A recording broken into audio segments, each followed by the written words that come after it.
Hi friends, அனைவருக்கும் வணக்கம். இன்றைக்கி ஒரு திருக்குறள் பார்க்க போகிறோம். அறிவிலான் ஆகுவது உண்டோ பிரிதோர் நோய் தாம் நோய் போல் போற்றா கடை. இந்த திருக்குறளுக்கு விளக்கத்தை பார்க்கறதுக்கு முன்னாடி ஒரு சின்ன கதை, அது உண்மை கதை. கும்பகோணத்தில் ஒரு அட்வொகேட் இருந்தார். அவர் இந்த உயர் சாதின்னு சொல்கிறாங்களே, அந்த சமூகத்தை சேர்ந்தவர். ரொம்ப ஆளுமை மிக்கவர், ரொம்ப பவர்ஃபுல்லானவர், ரொம்ப அறிவார்ந்தவர். அவர் நீதிமன்ற வளாகத்தில் போனால் ஜட்ஜி கூட அவருக்கு எழுந்து வணக்கம் வைப்பார். அவ்வளோ பெரிய ஒரு பவர்ஃபுல்லான ஒரு மனிதர். அவங்க வீட்டில் ஒரு நிகழ்ச்சி, கல்யாணம். தன்னுடைய ஒரே மகனுக்கு கல்யாணம் பண்ணுறார். இப்போ இருக்கிற மாதிரி அப்போது அந்த மண்டபம் ஹால்லாம் கிடையாது. வீட்டிலே வச்சு நல்லா பெருசாக பந்தல் போட்டு எல்லோரையும் இன்வைட் பண்ணி விருந்தில் வைப்பாங்க. அப்படி விருந்தில் யார் யார் வந்திருக்காங்க அப்படின்னு பார்க்குறதுக்காக 2 கையும் பின்னாடி கட்டின்னு கம்பீரமாக அப்படி பார்க்குறாரு. பார்த்தா சக கொலிக்கு வந்திருக்காங்க. அதாவது வக்கீல், நீதிபதி, எஸ்பிஏ, டிஎஸ்பி, ஐஏஎஸ்ஸு, ஐபிஎஸ்ஸு எல்லாருமே வந்திருக்காங்க. அந்த ஊரில் இருக்க பெரிய பெரிய பண்ணையாருக்கு எல்லாருமே வந்திருக்காங்க. பார்த்தோன்னே ஆஹா, நம்ம செல்வாக்கு நல்லா தான் இருக்குது அப்படின்னு ஒரு கர்வமாக அப்படியே தலை நிமிர்ந்து அப்படியே பார்த்துட்டே வர்றாரு.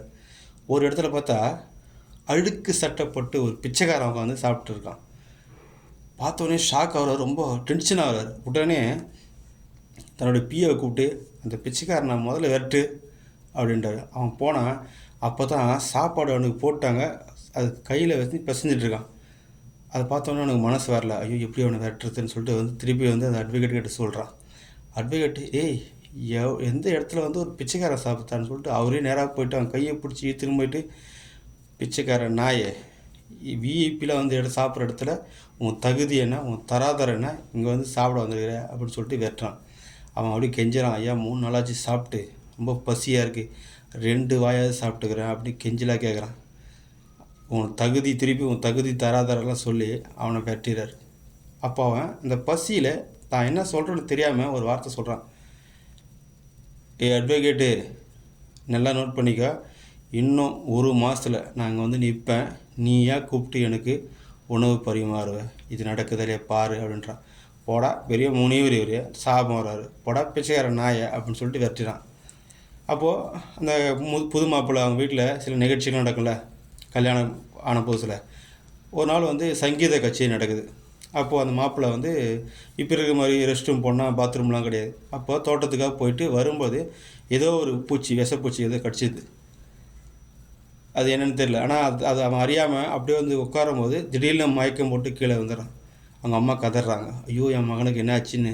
அந்த அட்வொகேட் ஓடி பார்க்குறாரு, மயக்கமாகிட்டு இருக்கான். அப்போது கும்பகோணத்தில் ஆரம்பித்து கும்பகோணம், தஞ்சாவூர், திருச்சி, நாகர்கோயில், கோயம்புத்தூர், சென்னை அப்படின்னு எல்லா ஊரில் இருக்கிற ரொம்ப பெரிய பெரிய மருத்துவர்கள்லாம் வர வச்சு அவனுக்கு சிகிச்சை கொடுக்குறாங்க.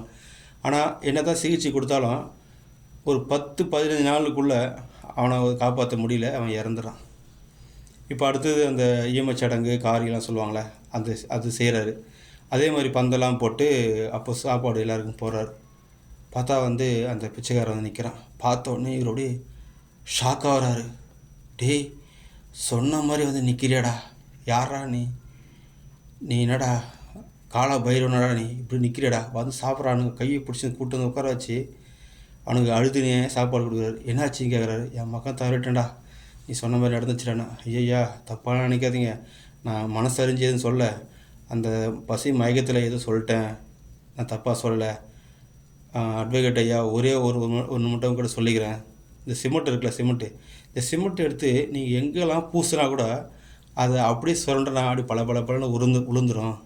ஆனால் அன்பு, அந்த பரிவு அப்படின்ற அந்த தண்ணியை கலந்து, அந்த சிமெண்ட்டில் கலந்து நீ அந்த ஜெல்லி, மணல், கம்பியில் போய் போட்டு பாருங்களா, அது அப்படி கிரிப்பாக அந்த கான்ட்ராக்டை ஸ்ட்ராங்காக பிடிச்சிக்கும். அதான் தட் இஸ் லைஃப்ன்ற மாதிரி அவன் சொல்லியிருக்கான். அது கேட்டவுடனே அந்த அட்வொகேட்டுக்கு ஒரு மாதிரியாக ஒரு சிங்கிளாக ஒரு ஃபீல் ஆகிடுச்சு அவருக்கு. இப்போது நேராக அந்த திருக்குறளுக்கு வருவோம். திருவள்ளுவர் என்ன சொல்கிறாருன்னா, எவ்வளோ அறிவிலான் ஆகுவது உண்டோ, எவ்வளோ பெரிய அறிவாளியான ஆனால் மற்றவர்களுக்கு ஒரு துன்பம்னா அந்த துன்பம் தனக்கு நேர்ந்த துன்பம் என கருதி அவர்களுக்கு உதவி செய்ய முயல்பவன் தான் உண்மையான மனிதன்.